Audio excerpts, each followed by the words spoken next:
मी एकही दिवस सुट्टी घेतली नाही, अभिमानाची गोष्ट आहे. मी सकाळी जातो रात्री येतो, माझ्यासाठी अभिमानाची गोष्ट आहे. काय काय लोक बोलतात ना, सर मरायला पण वेळ नाही, त्यांना अभिमान वाटतो. अरे अभिमानाची गोष्ट नाहीये. एका उद्योजकाकडे भरपूर वेळ असला पाहिजे. त्याच्या कंपनीला नवीन नवीन अपॉर्च्युनिटी शोधण्यासाठी, मार्केटमध्ये काय हे चाललेलं आहे बघण्यासाठी त्याकडे भरपूर वेळ असला पाहिजे. He should have lot of free time. आज उद्योजकाचा सगळ्यात मोठा प्रॉब्लेम आहे, तो जो अडकला आहे त्याचं मेन कारण आहे, मुख्य कारण आहे, तो आज खूप बिझी आहे. Busy busy busy. काय काय लोक बोलतात बिझनेसची व्याख्या बोलतात, सो बिझनेस म्हणजे बिझीनेस, बस वो नाही आहे. एंटरप्रेन्योर म्हणजे असा व्यक्ती की जो फक्त एकच बिझनेस नाही करत, तर तो बरेचसे बिझनेस करतो. डिक्शनरी जाऊन बघा. आज एंटरप्रेन्योर एक असा व्यक्ती who manages businesses, not just business. आज काय झालं, एकाच धंद्याने माझी वाट लावून टाकली आणि तो धंदा सगळा माझा ज्यूस काढतोय. धंद्यात राहून धंदा वाढत नाही, धंद्याला दाबून त्याच्यावर बसून धंदा वाढवायचा असतो, असा धंदा वाढतो. सो या सेलिंग ऑफ कॉम्प्लेक्सिटी बाहेर काढणं हे आमचं काम आहे. आपण बघूया अशी काय कारणं आहेत की ज्यामुळे आज बिझनेसमन यशस्वी होत नाही. Number 1, individual versus enterprise. म्हणजे काय, मी काय केलं माहिती आहे, मी व्यक्ती आणि माझी कंपनी ह्याला कधी वेगळं नाही केलं. मला वाटलं मी आणि माझी कंपनी हे एकच आहे. म्हणजे नितीन, तू आणि तुझी रोहित एंटरप्राइजेस ह्या दोन्ही वेगळ्या गोष्टी आहेत. They are not same. All right. So तुम्ही आणि तुमची कंपनी ह्याला वेगळं ट्रीट केलं पाहिजे. मला काही गोष्टी आवडत नाहीत, पण कंपनी मार्केटमध्ये आहे आणि कंपनीला मार्केटच्या रिक्वायरमेंटसाठी मला न आवडणाऱ्या गोष्टी कराव्या लागतील, because both are different things. मला नवीन नवीन प्रोडक्ट्स आणायला आवडत नाही, पण कंपनीला आणावे लागतील, कंपनी मार्केटमध्ये आहे बॉस. मला रिसर्च अँड डेव्हलपमेंट नाही करायचं आहे, पण कंपनीसाठी करावं लागेल. मला लोन घ्यायला आवडत नाही, पण कंपनीला वाढायचं असेल तर कंपनीला लोन घ्यावं लागेल. सो इंडिव्हिज्युअल आणि एंटरप्राइज ह्या दोन्ही पूर्णपणे वेगळ्या कॉन्सेप्ट आहेत. पण आपण काय केलंय, मी म्हणजे कंपनी आणि कंपनी म्हणजे मी.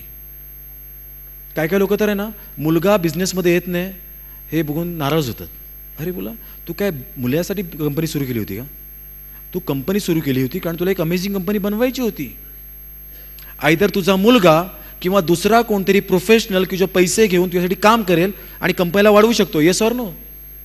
आज सगळ्या मोठ्या कंपन्या बघा, they are run by professionals.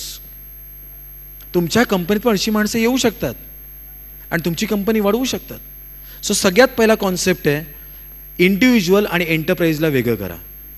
पण काय काय लोक बोलतात, सर आता काय ना, डायबिटीज झाला, आता कोलेस्ट्रॉल झाला, आता काय नाही करायचं. अरे बोला, तुला डायबिटीज झाला पण तुझ्या कंपनीला डायबिटीज नाही होऊ शकत. तुला कोलेस्ट्रॉल झाला, तुझ्या कंपनीला नाही कोलेस्ट्रॉल होऊ शकत.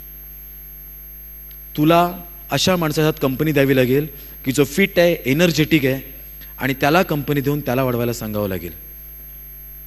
कारण तू आणि तुझी कंपनी ह्या दोन्ही वेगळ्या गोष्टी आहेत. सेकंड, कुठे आपण यशस्वी झालो, उद्योजकता आणि स्केलिंग अप ह्या दोन्ही वेगळ्या गोष्टी आहेत. ह्या मला कळल्याच नाहीत. धंदा सुरू करणं आणि धंदा वाढवणं ह्या दोन्ही वेगळ्या गोष्टी आहेत. मग सांगितल्याप्रमाणे धंदा सुरू करायला काय लागतं, काय लागतं, काय लागतं धंदा सुरू करायला?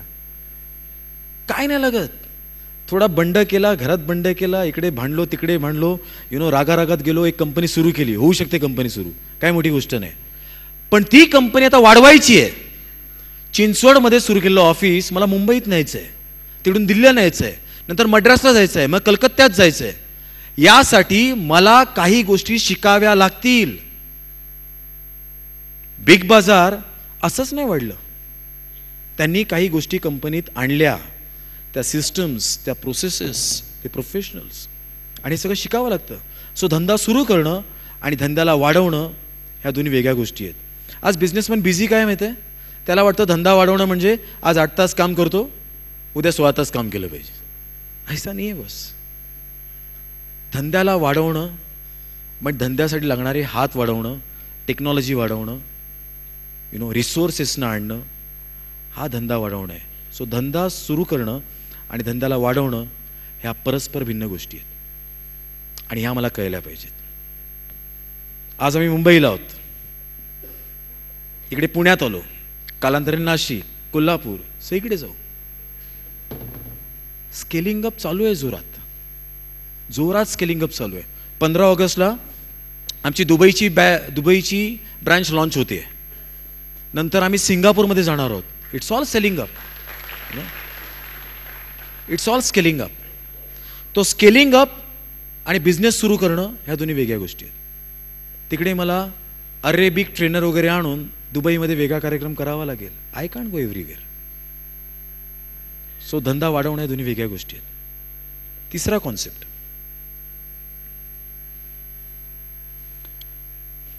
एंटरप्रेन्योरशिप, लीडरशिप आणि मॅनेजमेंट हे आपल्याला कळलं पाहिजे. हे काय आहे? कोणी सांगू शकेल नक्की काय आहे? एंटरप्रेन्योरशिप, लीडरशिप आणि मॅनेजमेंट. कॅन समबडी टेल हे काय आहे?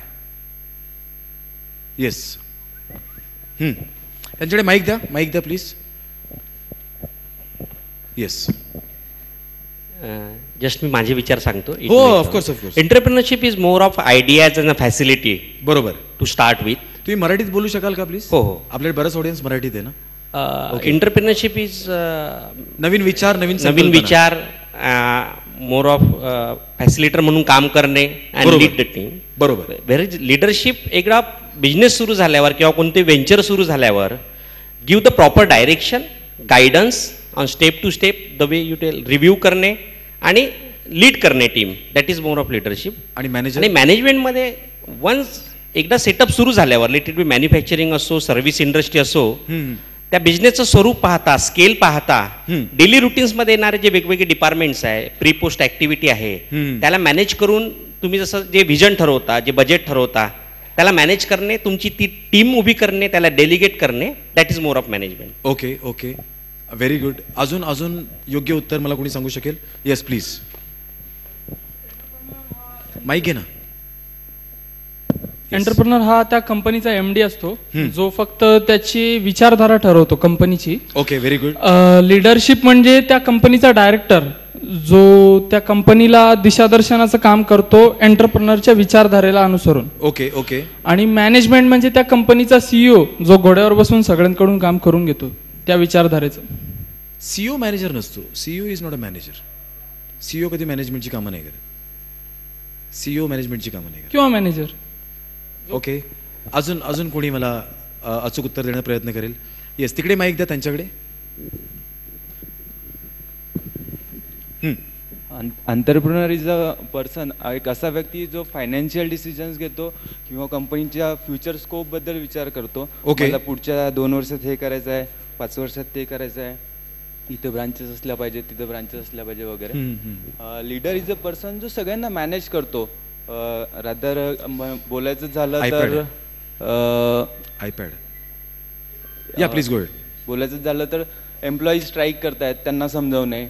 हे कोणाचं काम आहे? हे लीडरचं काम आहे. ओके. आणि मॅनेजर काय करतो? आणि मॅनेजर सगळ्यांकडनं काम करून घेतो की बाबा इकडे पेमेंट कर, तिकडे पेमेंट कर, इकडचं काम नाही झालं, आज एवढं काम करायचं होतं, या महिन्याचं टार्गेट कम्प्लीट नाही झालं वगैरे वगैरे. ओके. अजून कोणी प्रिसाईज उत्तर देऊ शकेल?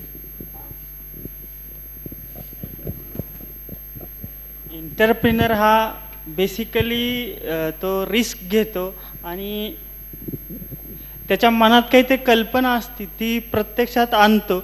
लीडर हा एक त्याचा स्कोप एंटरप्रेनरपेक्षा थोडा कमी राहतो आणि मॅनेजमेंट शेवटी खालच्या पातळीवर येतं. म्हणजे तिघांच्या ह्याच्यात बघ, खालच्या पातळी म्हणजे तिघांपेक्षा. ओके. आणि महत्त्वाचं म्हणजे जर प्रॅक्टिकली बघितलं तर एंटरप्रेनरचं शिक्षण बऱ्यापैकी कमी असतं. लीडर आणि मॅनेजर हे जास्त शिकलेले असतात. तू शिकलेल्या उद्योजकांची आज घेतोयस ना व्यवस्थित? कारण सगळेच अशिक्षित माणसं उद्योजक नाही आहेत आणि सगळे शिकलेली माणसं मॅनेजर नाही आहेत असं नाहीये. ओके. जर जास्त जर बघितलं तर मी ऑब्झर्व केलं तर जास्त रिस्क घेतो आणि तो मनामध्ये काही ठरवतो तो उद्योजक होतो आणि मग नंतर ॲन्सिलरी म्हणजे त्याच्या. Very good. ह्याने एक उत्तर परफेक्ट सांगितलं. ओके, बस. काय नाव तुझं? बाळासाहेब, कारण मी CS चा अभ्यास केलाय, तर मी थोडं थोडं कंपन्यांमध्ये कसं चालतं हे आता थोडं बघायला खूप सुरुवात. मार्केटिंग झालं तुझं आता. इकडे काय मुली बिली तुला काय मागणी घालायला येणार नाहीत. सगळं बायोडा सांगायला सुरुवात केली आहे. No problem, no problem. लग्न झालं माझं.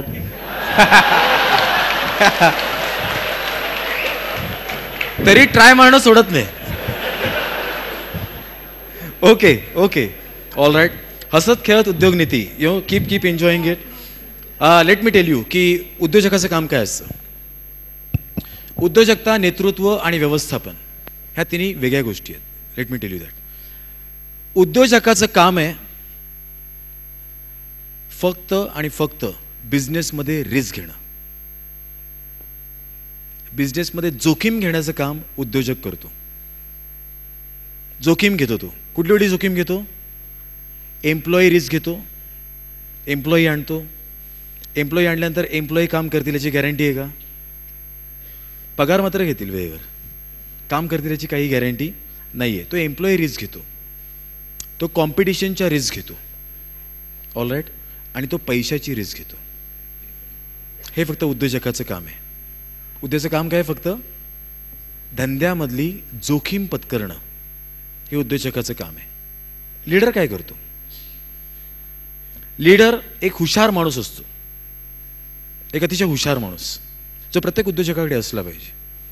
विजय मल्ल्याकडे असे 6-7 आहेत. L&Tकडे असे 12-13 लोक आहेत. त्यांचं बोर्ड असतं ना, बोर्ड, यु नो, ते अतिशय हुशार माणसं असतात, एकदम तल्लख बुद्धिमान लोक असतात. ते कंपनीमध्ये आहे ना बदल घडवून आणतात. कंपनीच्या एक्झिस्टिंग रिसोर्सेसना चॅलेंज करून कंपनीमध्ये बदल घडवून आणतात. जसं गोदरेज एक कंपनी आहे. गेली 40 वर्ष त्या कंपनीची ग्रोथ फक्त 22,000 करोड झाली.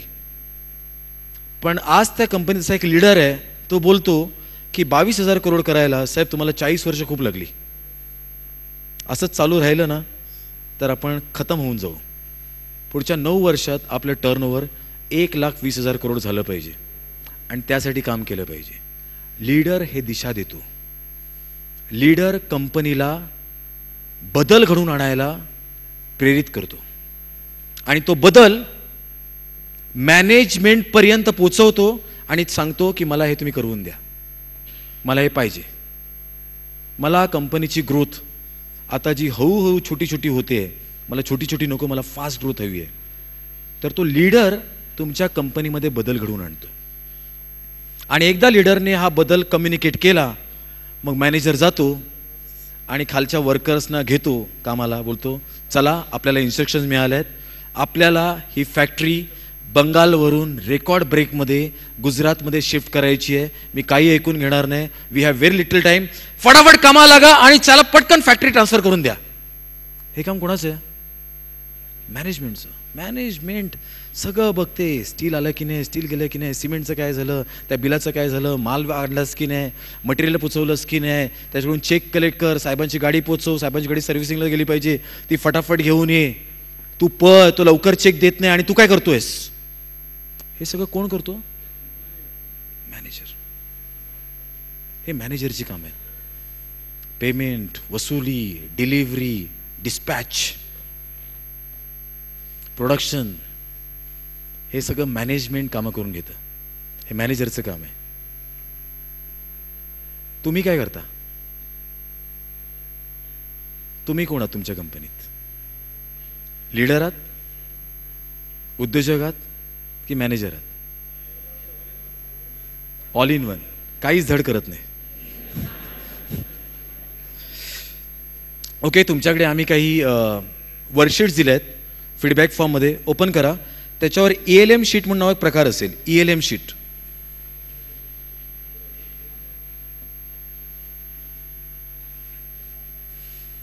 एक लिडरशिपची डेफिनेशन सांगतो, थोडी बघा. लीडरचं काम आहे, the leader's job is to set the change by communicating a vibrant vision of the company's future and strategies to achieve it in a way that will inspire and energise employees. जर मराठीत बघितलं तर कंपनीच्या भविष्याबद्दलचा उत्साहवर्धक दृष्टिकोन आणि तो साध्य करण्यासाठीची व्यूहरचना, याबाबत कर्मचाऱ्यांना प्रोत्साहित करणे, तसेच त्यांच्यात नवचैतन्य निर्माण करण्यासाठी संवाद साधून परिवर्तन घडवणे हे एका लीडरचं काम आहे. All right. सो तुम्हा सगळ्यांना ती मिळाली आहे का शीट? अशा प्रकारची शीट असेल बहुतेक.